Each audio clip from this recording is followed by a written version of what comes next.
नमस्कार आप सभी को। तो ये हमारा पहला लेक्चर है पॉलिटी पर और हम इसमें ये बताना चाहते हैं कि बिना हिस्ट्री के पॉलिटी अधूरी है।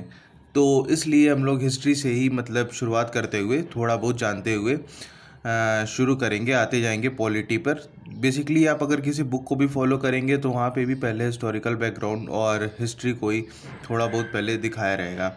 तो सबसे पहले कि हम लोग यहाँ पर ये बात कर लेते हैं कि 1600 में तो ब्रिटिशर्स आए थे भारत में। 1600 में ब्रिटिशर्स आए थे और वो उनका मुख्य उद्देश्य क्या था? भारत में व्यापार करना, ट्रेड करना। और 1765 आते आते उन्हें 1765 आते आते उन्हें दीवानी का पद मिल गया, मतलब टैक्स कलेक्ट करने का। उन्हें यह अधिकार मिल गया कि हम भी अब टैक्स कलेक्ट कर सकते हैं। और उस टाइम के जो हमारे दिल्ली में सल्तनत बैठे थे उनका नाम था शाह आलम। जो मुग़ल काल के जो लीडर बैठे थे उनका नाम था शाह आलम द्वितीय, जो कि ये 1728 से लेकर के 1806 तक उनका शासन रहा था। तो 1600 के अराउंड ये लोग आए थे और 1765 में इनकी पावर काफ़ी ज़्यादा बढ़ गई थी। तो यहाँ पर मैंने कुछ चीज़ें क्लियरली मेंशन कर रखी है, जैसे कि यहाँ पे 1600 से 1773 तक ये लोग एज अ ट्रेडिंग रूल करते हैं। फिर उसके बाद क्या होता है कि यहाँ पे कुछ हर लोग जितने प्रोविंसेस थे, जैसे मद्रास में इनका कब्ज़ा था, बंगाल में कब्ज़ा था और पौंडीचेरी में। तो हुआ क्या था कि ये जितने प्रोविंसेस थे ये अपने अलग अलग रूल कर रहे थे, किसी का कोई वही नहीं था एक दूसरे के ऊपर, कोऑर्डिनेशन भी नहीं था, कुछ भी नहीं था, बस यूं ही चल रहा था। तो इसको देखते हुए क्राउन जो ब्रिटेन की महारानी थी वो उन्होंने कंपनी को यही लोग रहेंगे, लेकिन बस इसमें एक अंडरस्टैंडिंग बना दी गई और कुछ एक्ट्स पास कर दिए गए, जिसके तहत इन सब लोग को ये एक्ट्स फॉलो करने हैं और इसी हिसाब से यहाँ पर इंडिया में सरवाइव करना है, रहना है। तो ट्रेडर यहाँ पे थे। फिर उसके बाद क्या हुआ कि कंपनी रूल चलने लगा हमारा 1773 से लेकर के 1858 तक। ठीक है। फिर 1858 में होता क्या है कि यहाँ पे क्रांति हो जाती है। 1857 में मंगल पांडे जी ने कर दी होती है। तो फिर उसके बाद होता क्या है कि 1858 में जो यहाँ की क्राउन, जो ब्रिटेन की महारानी है, वो खुद अपने अधीन ले लेती हैं। और फिर उसके बाद 47 तक तो ये अब जानते ही कि राज करते हैं ये लोग। फिर उसके बाद से हमारा देश आज़ाद हो जाता है। हाँ, यहाँ पर ये देखने वाली बात है कि 1773 से, तो जैसा कि यहाँ पर मेंशन हो रखा है कि 1773 से, इसके पहले तो ये लोग ट्रेडर्स थे और 58 तक ये गवर्नर जनरल ऑफ स्टेट मैंने लिख रखा है। पहले होता क्या था कि गवर्नर जनरल ऑफ बंगाल बनते थे। फिर उसके बाद जैसे जैसे समय बीता, फिर उसके बाद से पोस्ट जब बढ़ाई गई तो फिर गवर्नर जनरल ऑफ इंडिया बना करके उन्हें भेजा जाता था यहाँ पर। फिर उसके बाद जब क्रांति हो जाती है, जैसे कि हम लोगों ने डिस्कस किया ऊपर, और यहाँ पे ब्रिटेन की जो महारानी है वो अपने अधीन ले लेती हैं सब कुछ, तो यहाँ पर फिर वॉइसरॉय ऑफ इंडिया बना करके वहाँ के जो भी रिप्रेजेंटेटिव थे उसे भेजा जाता था और उन्हीं का यहाँ पे अधिकार चलता था। अब आते हैं, हम लोग शुरू करते हैं। तो इसमें हम लोग बेसिकली इन दो टर्म्स को पढ़ने वाले हैं, कंपनी रूल को और क्राउन रूल को, क्योंकि इसके पहले तो जो ट्रेडर्स हैं इनका कुछ बहुत ज़्यादा वो इतिहास या फिर बाकी सारे, क्योंकि इनके में कोई नियम कायदे कानून तो थे नहीं। तो इसलिए कायदे कानून कब से बनने लगे? जब से ये कंपनी रूल शुरू हुआ। कंपनी रूल, और ब्रिटेन ने ही इस कंपनी को अधिकार दे रखा था कि आप यहाँ पर रूल करिए। ब्रिटेन को ये बात पता चल गई थी और उसके बाद से यहाँ से कि अब ये लोग ट्रेडिंग नहीं कर रहे हैं, यहाँ पर ये लोग वहाँ पे अधिकार ले करके काम कर रहे हैं और रेवेन्यू भी कलेक्ट कर रहे हैं। तो इसके तहत उसने इसी को अपनी तरफ से भी अधिकार दे दिया था। अब आते हैं कंपनी रूल पे। कंपनी रूल पे हम लोग देखते हैं कि सबसे पहला एक्ट आया रेगुलेटिंग एक्ट। यहाँ पर ये बात याद रखिएगा कि शुरुआत में रेगुलेटिंग एक्ट आते थे, ठीक है, और फिर उसके बाद होता क्या था कि जब ये क्राउन रूल आया तो फिर उस समय से हम लोग के पास एक्ट्स आने लगे। जो कि आज भी मतलब ये सारी चीज़ें आज भी चलती आ रही हैं, आज भी चलती आ रही हैं। और फॉर एग्जांपल जैसा कि हम लोग के लोकसभा राज्यसभा में कोई बिल पास होता है तो फिर बिल पास हो जाने के बाद जब वो राष्ट्रपति उस पर साइन कर देते हैं तो फिर वो हम लोग के लिए एक एक्ट के रूप में आ जाता है और उसे सब लोग फॉलो करते हैं। तो उसी तरह से पहले यहाँ पे रेगुलेटिंग एक्ट पहली बार ये इंडिया में आया था 1773 में, और ये ब्रिटेन की तरफ से आया था। तो इसकी कुछ ख़ास बातें हैं। तो इसमें क्या किया गया था कि सबसे पहले कि उसने कंट्रोल करने के लिए जितनी भी ये सब लोग अपने मन से जो भी कुछ भी करते रह रहे हैं, यहाँ पर जितने लोग भी आए हैं ब्रिटेन से, कोई कुछ कर रहा है कोई कुछ कर रहा है, तो उसको एक व्यवस्थित स्थिति में करने के लिए यहाँ पर इस बिल को लाया गया था। और रेगुलेट करने के लिए कि मतलब किस तरह से काम काज चलेगा इनका, इसी चीज़ को देखते हुए तो यहाँ पे मैंने क्लियरली लिख रखा है कि step taken by British government to control and regulate external affairs of India. और फिर उसके बाद लिख रखे हैं कि पहली बार यहाँ पर पॉलिटिकल और एडमिनिस्ट्रेटिव फंक्शन को यहाँ पर वो कंपनी की तरफ से रिकॉग्नाइज किया जाता है कि मतलब पॉलिटिकली वो कौन सा नया स्टेप लेंगी और एडमिनिस्ट्रेशन में उनके क्या क्या चीज़ें रहेंगी, किन किन चीज़ों को फॉलो किया जाएगा, क्या इनकी ब्यूरोक्रेसी रहेगी, इन सारी चीज़ों को पहली बार देश में रिकॉग्नाइज़ किया गया था और सबको पता चला था कि हमारा एक्चुअल लीडर कौन है। और इसमें ये भी देखने वाली बात थी कि सेंट्रल एडमिनिस्ट्रेशन का पहली बार यहाँ पर फाउंडेशन हुआ था। हालांकि सेंट्रल एडमिनिस्ट्रेशन मतलब बंगाल में था सब कुछ इनका, लेकिन पूरी तरह से नहीं, लेकिन काफ़ी हद तक मतलब ये था कि इतना पता चला था कि जो हमारे गवर्नर जनरल ऑफ बंगाल हैं वही अभी इस टाइम के सुप्रीम, वही उन्हीं की लीडरशिप चल रही है हर जगह। तो इसके कुछ फीचर्स भी थे।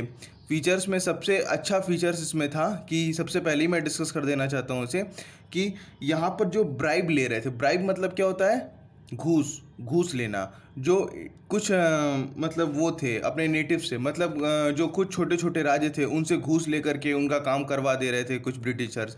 तो जो घूस लेने वाला सिस्टम था वो चीज़ यहाँ पर बंद हो गया इस रेगुलेटिंग एक्ट के द्वारा। और फिर उसके बाद जो गवर्नर ऑफ बंगाल थे पहले, वो बन चुके गवर्नर जनरल ऑफ बंगाल। और पहले गवर्नर जनरल कौन थे, लॉर्ड वारेन हास्टिंग। ये चीज़ ज़रूर याद रखिएगा, किसी भी कंपटीशन में इसे पूछा जा सकता है। ओके। और मद्रास और बॉम्बे जो प्रेसिडेंसीज थी वो जो बंगाल के जब गवर्नर जनरल बने तो इन्हीं के अधीन में वो भी आने लगी। ठीक है, पहले ये सब अपने अपने से जो मन में आता था, जिसको जो आता था वो करता था। और सबसे अच्छी बात यहाँ पर ये थी कि ये सुप्रीम कोर्ट पहली बार हमारे देश में बनाई गई। और इसमें हुआ क्या था कि एक चीफ जज थे और बाकी 3 इनके अदर जजेस थे। ये 1774 में पहली बार सुप्रीम कोर्ट हमारे देश में बनाई गई थी और ये कलकत्ता में बनाई गई थी। ठीक है, फिर 1773 में जब ये एक्ट आ गया तो फिर बहुत लोग इसे पालन कर रहे थे, बहुत लोग नहीं पालन कर रहे थे, तो इस एक्ट को अमेंड भी करवाना था। तो अमेंड कराने के लिए जब देखा गया कि यहाँ पे कुछ लोग नहीं पालन कर रहे हैं, जैसे फॉर एग्जांपल यहाँ पे जो बॉम्बे और मद्रास प्रेसिडेंसीज हैं, इन्हें बेइज्जती लग रही थी कि बंगाल को इतनी ज़्यादा सुविधा दी जा रही है, तो उसको देखते हुए फिर उसके बाद अमेंडिंग एक्ट आता है। अमेंडिंग एक्ट, तो इसी एक्ट को, जो रेगुलेटिंग एक्ट आया है, इसी को सेटलमेंट के लिए, उसी के सेटलमेंट के लिए यहाँ पर हमारे पास एक अमेंडिंग एक्ट भी आ जाता है और उसको हम लोग एक्ट ऑफ सेटलमेंट भी बोलते हैं। तो उसके कुछ फीचर्स भी है। तो इसमें सबसे पहला तो क्या था कि जो सुप्रीम कोर्ट को लेकर के इनकी बहुत ज़्यादा जो यहाँ के गवर्नर थे और उनकी एक काउंसिल भी थी। तो काउंसिल मतलब उनके कुछ मेंबर्स होंगे, 4 मेंबर्स, और वो भी गवर्नर जनरल ऑफ की जो ऑफिस है वहीं बैठेंगे और वो भी उनकी हेल्प करेंगे बाकी सारी चीज़ों में। तो ये जो लोग थे, ये लोग काफ़ी ज़्यादा परेशान थे यहाँ की सुप्रीम कोर्ट से। तो यहाँ की जब सुप्रीम कोर्ट से ये लोग परेशान थे तो फिर उसके बाद यहाँ पे बहुत सारे नियम इस एक्ट में आए थे तो लेकर के, तो यहाँ पे क्या था कि गवर्नर जनरल और काउंसिल और इनके जो सर्वेंट्स हैं ये सुप्रीम कोर्ट के ज्यूरिडिक्शन से बाहर रहेंगे। मतलब इनके ऊपर सुप्रीम कोर्ट का कोई अधिकार नहीं चलेगा, ना इनके खिलाफ कोई फैसला सुना सकेगा सुप्रीम कोर्ट। और जो रेवेन्यू मैटर है और कलेक्शन ऑफ रेवेन्यू है, इस पर भी सुप्रीम कोर्ट कोई फैसला नहीं सुना पाएगा कि कितना रेवेन्यू इंडिया से कलेक्ट किया गया, कितना रेवेन्यू लिया जा रहा है, गलत है या सही है, इस पे भी कोई सुप्रीम कोर्ट का ज्यूरिडिक्शन नहीं चलेगा। और यहाँ पर सबसे ख़ास बात तो ये है कि यहाँ पे हिंदू और मुस्लिम की जो यूनिटी थी इसे इन्हें तोड़ना था। तो इसे तोड़ने के लिए इन्होंने क्या किया कि हिंदुओं के लिए हिंदू लॉ बना दिया और मुसलमानों के लिए मोहम्मदन लॉ। इसके तहत इन दोनों लोग को, मतलब हिंदू कोई अगर क्राइम करेगा तो हिंदू लॉ के तहत देखा जाएगा और मुसलमान थे उनको मोहम्मदन लॉ के तहत देखा जाता था। यहाँ की अगर कोई भी चीज़ अगर कोई फॉल्ट करते थे तो सुप्रीम कोर्ट में जब मामला जाता था तो इस तरह से देखा जाता था।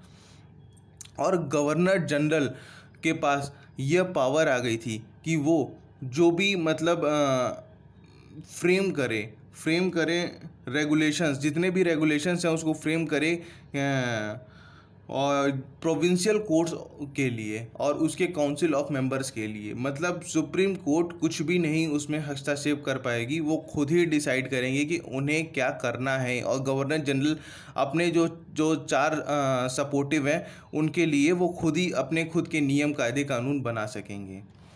तो अभी तक तो आपको समझ में आया होगा, जैसा कि मैंने पहले रेगुलेटिंग एक्ट डिस्कस किया, फिर अमेंडिंग एक्ट डिस्कस किया। अब हम लोग आते हैं, इसके बाद आता है पिट्स इंडिया एक्ट, 1784 में आता है।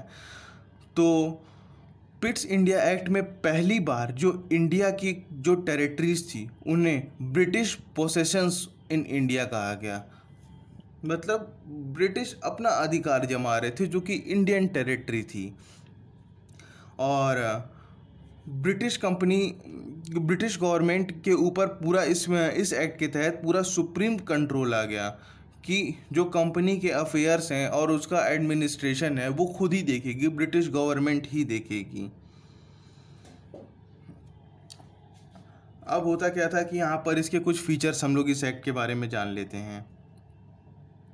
तो यहाँ पर क्या था कि ये पहली बात तो यहाँ पे मतलब डिफरेंस हम लोग को पता चल गया कि कंपनी के कमर्शियल मतलब ट्रेड से संबंधित या फिर यहाँ पर जो भी हम लोग ये खेती करते थे, नील की खेती और बाकी सारी जितनी भी होती थी, तो किस तरह से वो उनका क्या फ़ायदा हो रहा है कंपनी का। तो कंपनी अपना पहली बार, चूँकि ये कंपनी थी, कोई गवर्नमेंट तो थी नहीं, लेकिन चूँकि यहाँ पर इन्होंने अपना कब्ज़ा जमा लिया था तो फिर अपना शासन करते थे। तो कंपनी को अब कंपनी है तो उसे कमर्शियल बेसिस पर भी काम करना ही पड़ेगा कि उसका कहाँ फ़ायदा हो रहा है, कहाँ नुकसान हो रहा है। तो उसको देखते हुए ये लोग यहाँ से मतलब कमर्शियल बेसिस पर भी काम करते थे। और ऊपर से यहाँ पर क्या था कि पॉलिटिकल मतलब किस राज्य को उनको अपने अधीन में लेना है, इन सारी चीज़ों पर भी पहली बार उन लोगों ने डिफरेंस किया। तो इस एक्ट में इन सारी चीज़ों को समझ सकते हैं हम लोग। और यहाँ पर दो तरह की मतलब गठन हुआ। एक थे कोर्ट ऑफ डायरेक्टर जो कि कमर्शियल अफेयर्स को मैनेज करेंगे, और दूसरे कौन थे, बोर्ड ऑफ कंट्रोल जो कि पॉलिटिकल अफेयर्स को, कौन से राज्य के बारे में क्या करना है। मतलब दो अलग अलग टीम गठित की गई थी यहाँ पर, ठीक है। तो याद रखिएगा इस चीज़ को, जब ये कब गठित की गई थी। तो कोर्ट ऑफ डायरेक्टर्स जो गठित किया गया था वो कमर्शियल अफेयर्स के लिए किया गया था, और जो बोर्ड ऑफ कंट्रोल थे इन लोग को पॉलिटिकल अफेयर्स के लिए किया गया था। ये बिल्कुल उसी तरह से जैसे आज की डेट में हम लोग के देश में CBI और बाकी सारी टीम गठित की जाती हैं अलग अलग चीज़ को, मैटर्स को देखने के लिए। तो उसी तरह से उस टाइम भी ये सारी चीज़ें गठित की गई थी। तो ये भी इम्पोर्टेंट एक पॉइंट है।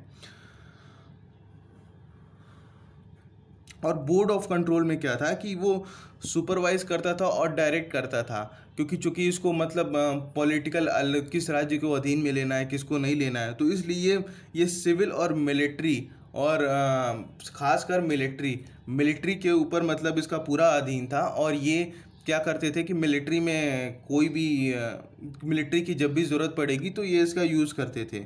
और फिर उसके बाद इनका रेवेन्यू भी ये कलेक्ट करते थे, रेवेन्यू के बारे में भी ये हिसाब किताब रखते थे।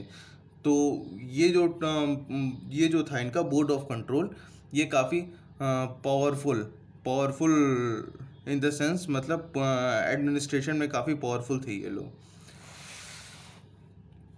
अब आते हैं हम लोग का 1886 में भी एक एक्ट आता है।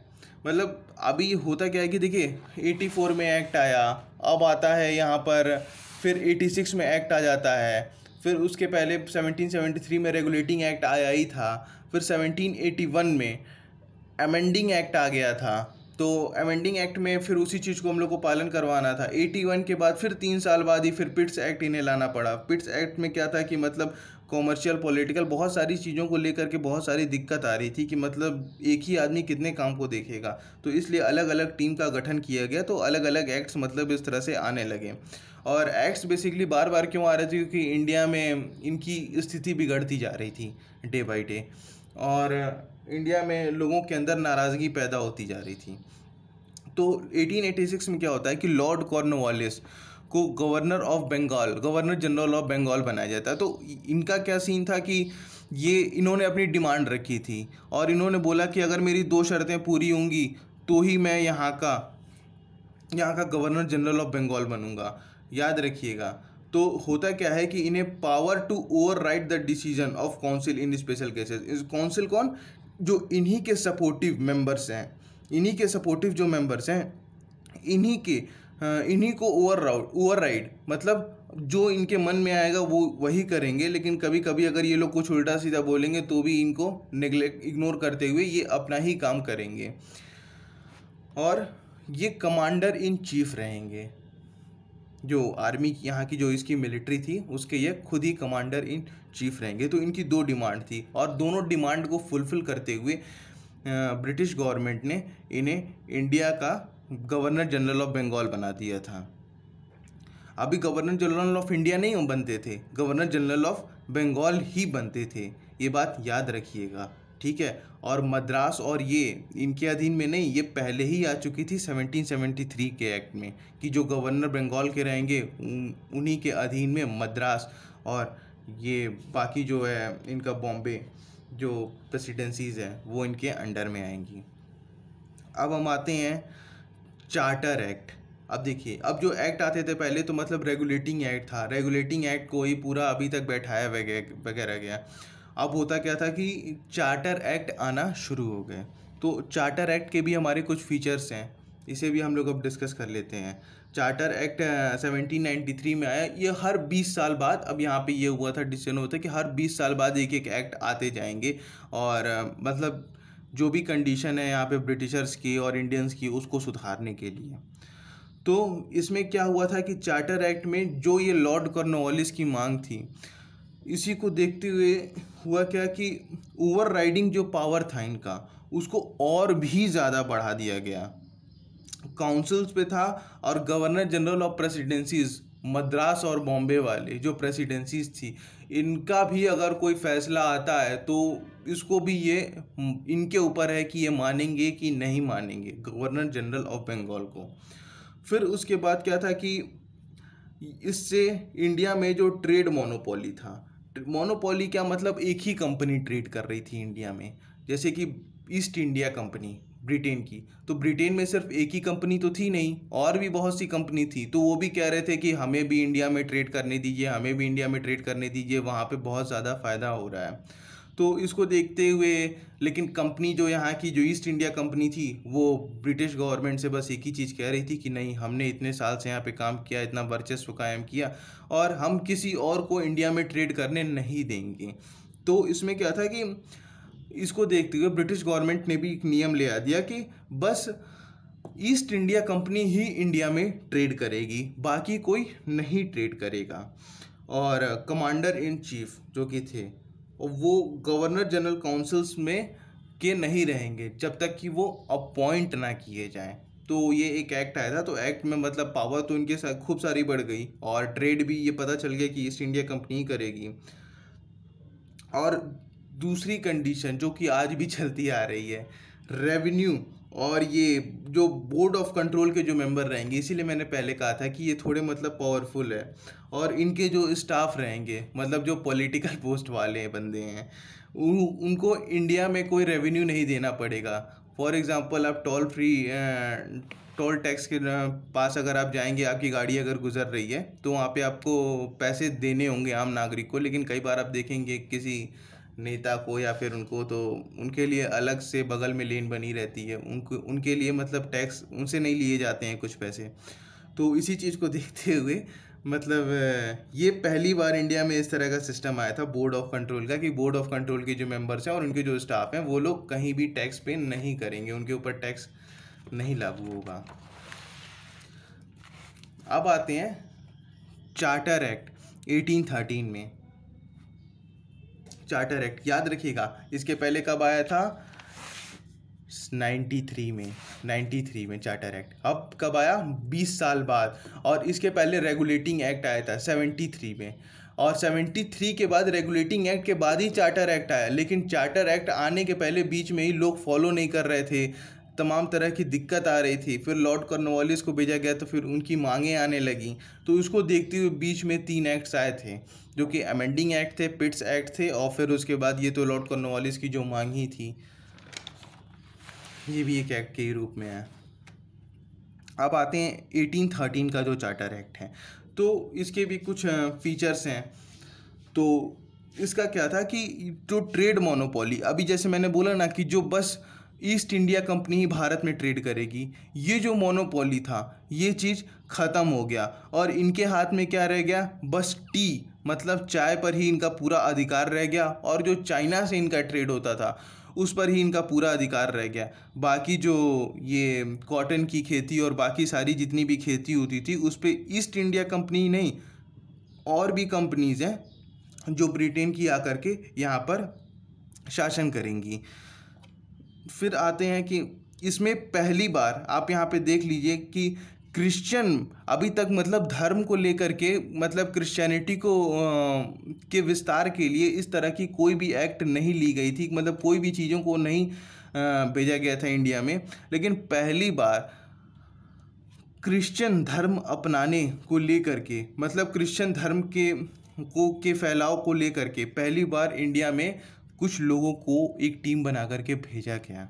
और यहाँ पर होता क्या है कि वेस्टर्न एजुकेशन को स्प्रेड करना इन लोगों ने शुरू कर दिया। इन लोगों ने अपनी सभ्यता, अपने जो नियम कायदे कानून थे उसके तहत ये सारी चीज़ें करना शुरू कर दिया। और इसमें ये भी था कि मतलब सबको, लोकल गवर्नमेंट को, कि हर इंसान पर टैक्स लगाया जाए और जो टैक्स ना दे उसके ऊपर उसको सज़ा दी जाए। तो इसको देखते हुए चार्टर एक्ट भी आया था हमारे यहाँ 1813 का। फिर आता है हमारे यहाँ 13 के बाद, अब 20 साल बाद मतलब 33, अब हमारा आएगा चार्टर एक्ट 1733 में। तो ये फाइनल स्टेप था कि मतलब सेंट्रलाइजेशन को लेकर के। तो इसके भी कुछ फीचर्स हैं, इस एक्ट के भी कुछ फीचर्स हैं कि अब देखिए, अब यहाँ पर ध्यान से देखिए, जो गवर्नर जनरल ऑफ बंगाल थे वो क्या हो गए? Governor general of India. अभी वॉइस रॉय नहीं बने, लेकिन मैं पहले ही यहाँ पे डिस्कस कर रहा था, जो गवर्नर जनरल ऑफ बंगाल थे वो अब बन चुके हैं गवर्नर जनरल ऑफ इंडिया। और लॉर्ड विलियम बेंटिक हमारे पहले गवर्नर जनरल ऑफ इंडिया रहे हैं। ठीक है, तो इस बात को भी आप, मतलब ये एक इम्पॉर्टेंट पॉइंट है, इसे आप नोट कर लीजिए और आप देखते रहिए। वैसे अगर आप PDF के लिए कहेंगे तो फिर मैं ये जितने मेरे नोट्स हैं इसके मैं खुद ही PDF बना करके भेज दूंगा आपको। आप अपना ईमेल कमेंट बॉक्स में ज़रूर डाल दीजिएगा। अब आते हैं कि मतलब जो प्रीवियस थे वो सारे क्या थे? रेगुलेशंस थे, और अब जो आने लगे वो क्या थे? एक्ट थे। चार्टर एक्ट में बहुत इंपॉर्टेंट बातें कही गई हैं, और इन सारी चीज़ों को ज़रूर हमें ध्यान देना चाहिए। और ये एस्पिरेंट्स के लिए सबसे बड़ी बात इसी एक्ट में कही गई थी पहली बार। हालांकि ये फॉलो नहीं हुआ था, लेकिन पहली बार एस्पिरेंट्स के लिए सबसे बड़ी बात इसी एक्ट में कही गई थी कि एक सिविल सर्वेंट मतलब का पेपर हो, जो IAS पोस्ट जो आज की डेट में हमारे देश में चलता आ रहा है। और ये शुरू कब हुआ था? 53 में ही शुरू हो गया था। और पहली बार इसकी मांग की गई थी 1733 में, लेकिन इसको रिजेक्ट कर दिया गया था। और जब आता है 1853 तो फिर होता क्या है कि चार्टर एक्ट 1853 आता है। तो वहाँ पर क्या होता है कि सेपरेट लेजिस्लेटिव और एग्जीक्यूटिव फंक्शंस, मतलब जो लेजिस्लेटिव फंक्शंस थे वो भी सेपरेट हो गए और एग्जीक्यूटिव फंक्शंस भी अलग अलग, ये दोनों चीज़ें सेपरेट हो गई। और पहली बार open competition and selection and recruitment of civil servants का पेपर इसके बाद से शुरू हो गया। बाद में हमारे देश के भी बहुत से जो क्रांतिकारी हैं, फॉर एग्ज़ाम्पल सुभाष चंद्र बोस, इन लोगों ने भी इस एग्ज़ाम को कंप्लीट किया, बीट किया और पास भी किया।